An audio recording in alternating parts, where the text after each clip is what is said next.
اعوذ باللہ من الشیطان الرجیم، بسم اللہ الرحمن الرحیم۔ ماہ جمادی الاول کی 15 تاریخ 38 ہجری میں رب کائنات نے امام حسین علیہ السلام کو ایک فرزند عطا کیا جس کا نام علی ابن الحسین رکھا گیا۔ آپ کے القاب میں زین العابدین، سید الساجدین اور سجاد اکثر مشہور ہیں۔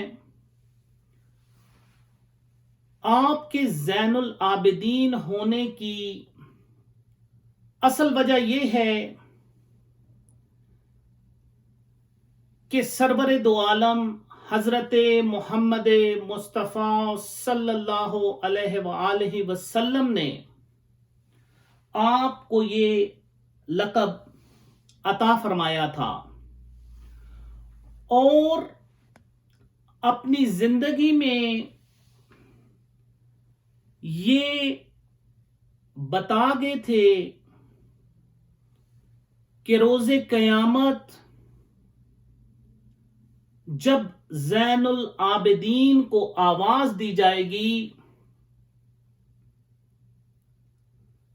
تو میرا ایک فرزند علی ابن الحسین لبیک کہتے ہوئے بارگاہ الہی میں حاضر ہوگا،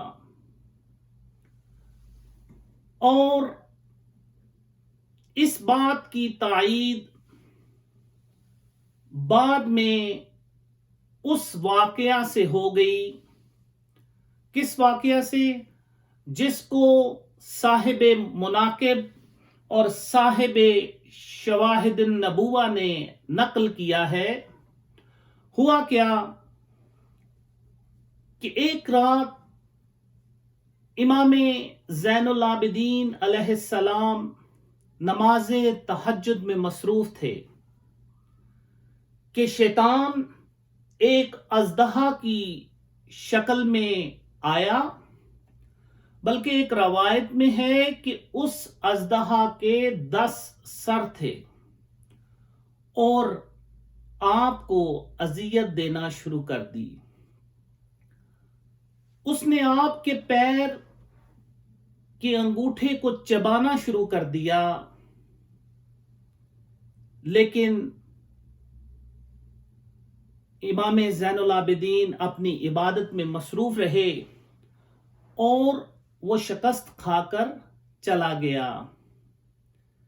اس پر ہاتف غیبی سے ایک صدا آئی۔ وہ صدا کیا تھی؟ صدا یہ تھی، انتا زین العابدین۔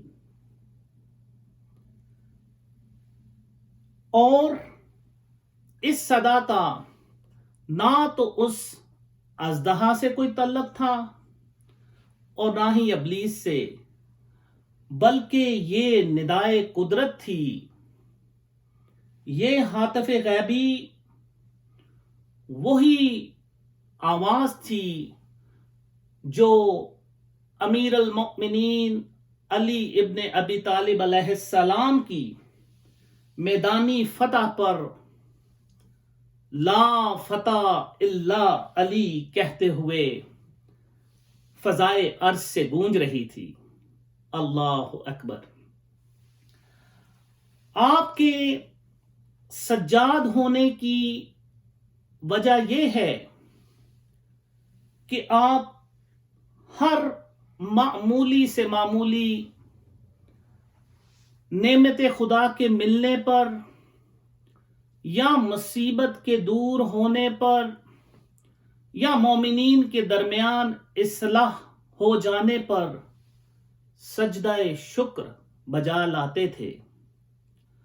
مدینہ منورہ میں آپ کا ایک باغ تھا،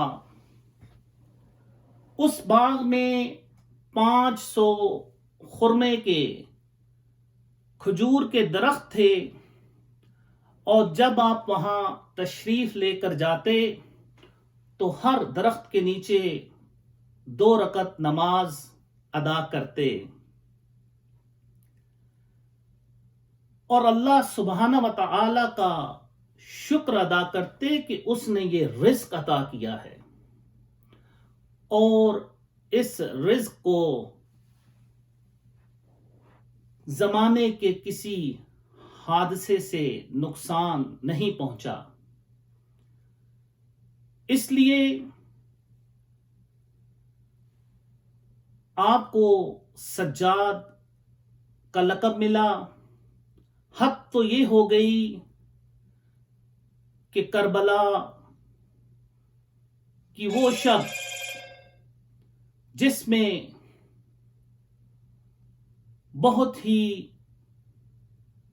دردناک صورتحال تھی، یعنی شب عاشور، لیکن جس طرح باپ نے زیر خنجر نماز کو ادا کیا، اس کٹھن وقت میں بھی آپ نے ذکر الہی سے غفلت نہ برتی، بلکہ کربلا کی تپتی ریت پر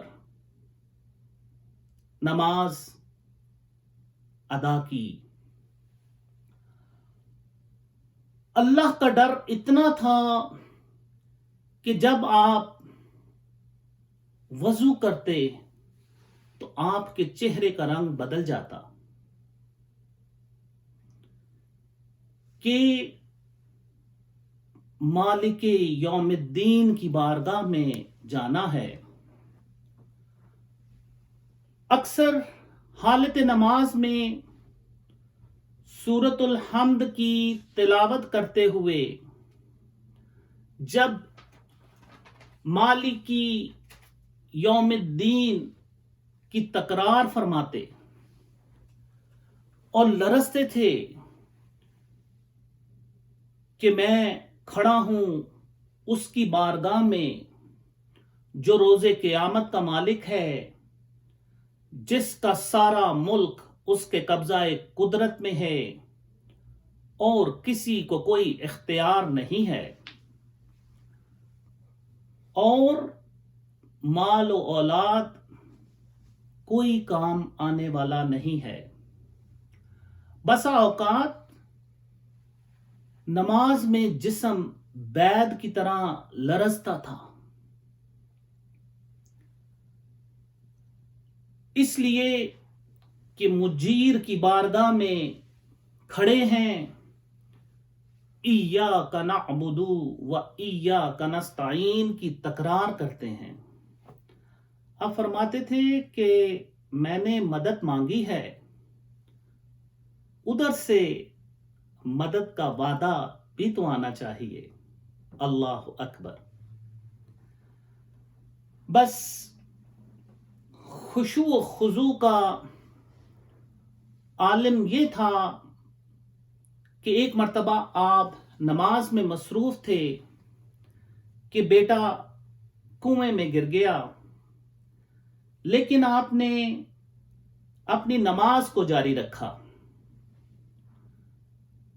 وہ اس لیے کہ اللہ کی ذات پر بھروسہ تھا، اور نماز سے فارغ ہونے کے بعد کنویں سے اپنی امانت کی واپسی کا تقاضا کیا، اور اپنے بچے کو اس طرح کنویں سے نکال لیا کہ آپ کا دامن بھی گیلا نہ ہونے پایا تھا۔ بس اللہ کی عبادت اور خوف خدا کی یہ کیفیت تھی کہ ایک مرتبہ نماز میں مصروف تھے کہ گھر میں آگ لگ گئی، لیکن سبحان اللہ، آپ نے نماز کو مختصر نہ کیا بلکہ اپنی نماز کو جاری رکھا۔ بعد میں لوگوں نے پوچھا تو آپ نے جواب دیا کہ میں جہنم کی آگ کو بجھانے میں مصروف تھا، یہ آگ تو محلے والے بھی بجھا سکتے تھے۔ عزیزان گرامی، اقیم الصلاۃ کی منزلوں پر فائز تھے ہمارے امام، نماز کو قائم کرتے تھے، اسٹیبلش کرتے تھے، ہماری طرح صرف پڑھتے نہیں تھے۔ دعا ہے رب ذوالجلال سے کہ وہ ہم سب کو امام زین العابدین علیہ السلام کے نقش قدم پر چلنے کی اور خشوع و خضوع کے ساتھ عبادات کرنے کی توفیق عطا فرمائے۔ ایک اور نقطہ، امام سجاد علیہ السلام کی دعاؤں کا ایک مجموعہ ہے جس کو صحیفہ کاملہ کہتے ہیں۔ ان دعاؤں کے مجموعے میں آپ نے وہ انداز مفصل انداز میں بیان کیے ہیں کہ کس طرح رب العزت سے دعائیں مانگی جانی چاہیے اور پروردگار سے دعا کرنی چاہیے، اور دعا ہے رب ذوالجلال سے کہ ہم سب مسلمانوں کو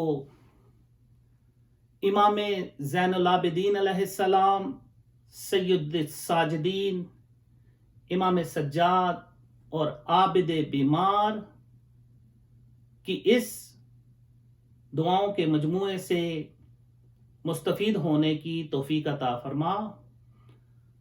اللہم تقبل منا انکا انت السمیع العلیم۔ اللہم صلی علی محمد وآل محمد۔